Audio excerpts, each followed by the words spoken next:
माननीय प्रधानमंत्री जी, आपका कोटि कोटि धन्यवाद। आपके प्रेरक वचनों से अभिभावकों का अपने बच्चों के लिए समझने का मार्ग मिला है। मान्यवर के दबाव में न रहें, हम गांठ बांधकर परीक्षा में उत्साह बनाए रखेंगे। आपका धन्यवाद।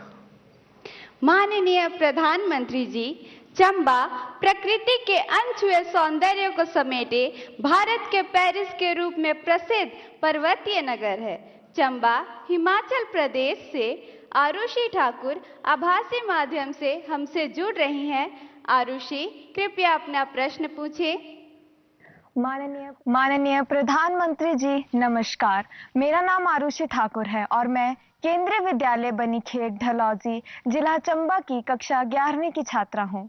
माननीय, मेरा आपसे यह प्रश्न है कि परीक्षा के दौरान जो बात मुझे सबसे ज्यादा परेशान करती है वह यह है कि मैं पढ़ाई कहाँ से शुरू करूँ। मुझे हमेशा लगता है कि मैं सब कुछ भूल गई हूँ और मैं इसी के ही बारे में सोचती रहती हूँ, जो मुझे काफी तनाव देता है। कृपया कर मार्गदर्शन कीजिए। धन्यवाद सर। धन्यवाद आरुषि। माननीय प्रधानमंत्री जी, भारत में धान का कटोरा के नाम से प्रसिद्ध राज्य छत्तीसगढ़ की राजधानी है रायपुर। रायपुर की अदिति दीवान इसी समस्या पर अपनी मन की जिज्ञासा का समाधान चाहती है। अदिति, अपना प्रश्न पूछिए। माननीय प्रधानमंत्री जी, नमस्कार। मेरा नाम अदिति दीवान है और मैं कृष्णा पब्लिक स्कूल रायपुर छत्तीसगढ़ में कक्षा 12वीं की छात्रा हूँ। मेरा आपसे यह प्रश्न है कि मैं इस बात को लेकर चिंतित रहती हूँ कि मुझे बहुत कुछ करना है, लेकिन अंतिम तक मैं कुछ भी नहीं कर पाती हूँ, क्योंकि मेरे पास बहुत सारे कार्य होते हैं। यदि मैं अपना कोई कार्य पर पूरा कर भी लूं, तो और ज्यादा परेशान हो जाती हूँ, क्योंकि फिर अन्य कार्यों को करने में या तो बहुत ज्यादा देर लगा देती हूँ या तो उन्हें आगे तक के लिए टाल देती हूँ। मैं यह जानने के लिए उत्सुक हूँ कि मैं अपने सारे काम सही समय पर कैसे पूरे करूं। धन्यवाद। धन्यवाद अदिति। माननीय प्रधानमंत्री जी, आरुषि और अदिति अपनी परीक्षा की तैयारी एवं समय के सदुपयोग पर आपका मार्गदर्शन चाहते हैं।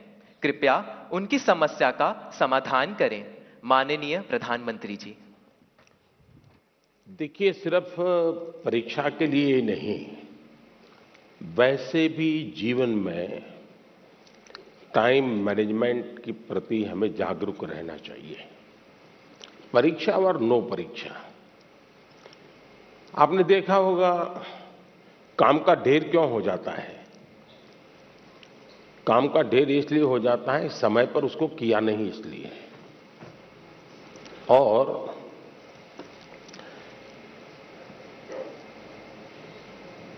काम करने की कभी थकान नहीं होती है जी। काम करने से संतोष होता है, काम न करने से थकान लगती है। सामने दिखता है अरे इतना सारा काम, इतना सारा काम, और उसी की थकान लगती है। करना शुरू करें। दूसरा, आप कभी कागज पे अपना पेन पेंसिल लेके डायरी पे लिखिए। एक हफ्ते भर आप नोट कीजिए कि आप अपना समय कहां बिताते हैं। अगर पढ़ाई भी करते हैं तो कितना समय किस विषय को देते हैं, और उसमें भी शॉर्टकट ढूंढते हैं कि बेसिक में जाते हैं, बारीकियों में जाते हैं। थोड़ा अपना एक एनालिसिस कीजिए।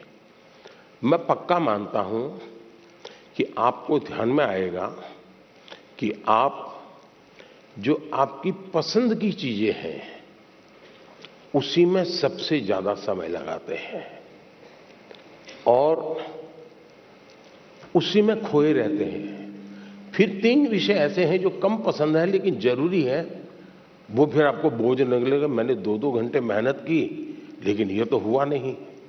और इसलिए आप सिर्फ पढ़ना 2 घंटे ऐसा नहीं, लेकिन पढ़ने में भी जब फ्रेश माइंड है तब जो सबसे कम पसंद विषय है, आपको सबसे ज्यादा कठिन लगता है, तय कीजिए पहली 30 मिनट इसको, फिर एक पसंदगी वाला विषय है 20 मिनट उसको, फिर थोड़ा कम पसंद वाला 30 मिनट उसको। आप ऐसा स्लैब बनाइए।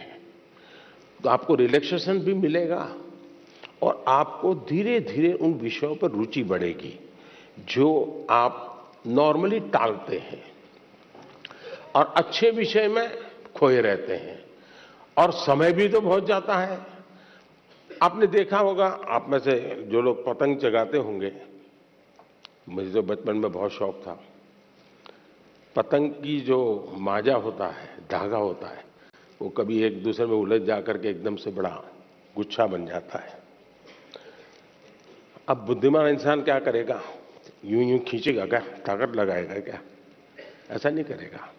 वो धीरे से एक एक तार को पकड़ने की कोशिश करेगा कि खुलने का रास्ता कहां है, और फिर धीरे धीरे धीरे खोलेगा तो इतना बड़ा गुच्छा भी आराम से खुल जाएगा और सारा माजा, सारा धागा एक जैसी जरूरत है वैसा उसके हाथ लग जाएगा। हमें भी उस पर जोर जबरदस्ती नहीं करनी है, आराम से सॉल्यूशन निकालना है। और अगर आराम से सॉल्यूशन निकालेंगे तो मुझे पक्का विश्वास है कि आप उसको बड़े ढंग से करेंगे।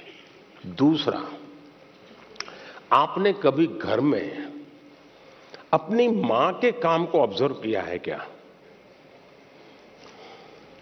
यूं तो आपको अच्छा लगता है कि जैसे स्कूल से आए तो मां ने सब रेडी करके रखा था, सुबह स्कूल जाना था तो मां ने सब तैयार करके रख दिया था।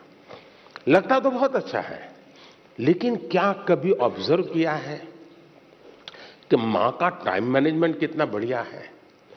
उसको पता है सुबह ये है तो मुझे 6 बजे ये करना पड़ेगा, 6:30 बजे ये करना पड़ेगा, उसको 9 बजे जाना है तो ये करना पड़ेगा, वो 10 बजे घर आएगा तो ये करना पड़ेगा।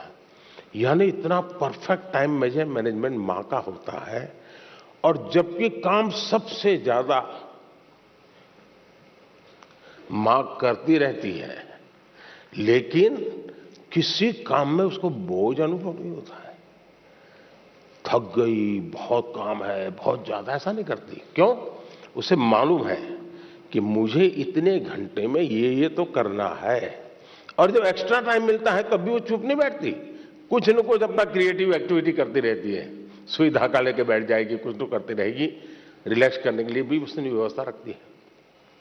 अगर मां की गतिविधि को ढंग से ऑब्जर्व करोगे तो भी आपको एज ए स्टूडेंट अपना टाइम मैनेजमेंट का महत्व क्या होता है, और टाइम मैनेजमेंट ने 2 घंटे, 4 घंटे, 3 घंटे ये नहीं, माइक्रो मैनेजमेंट चाहिए।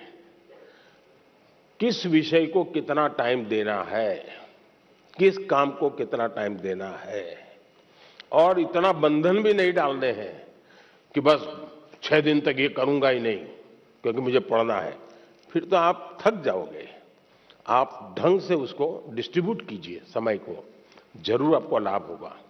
धन्यवाद।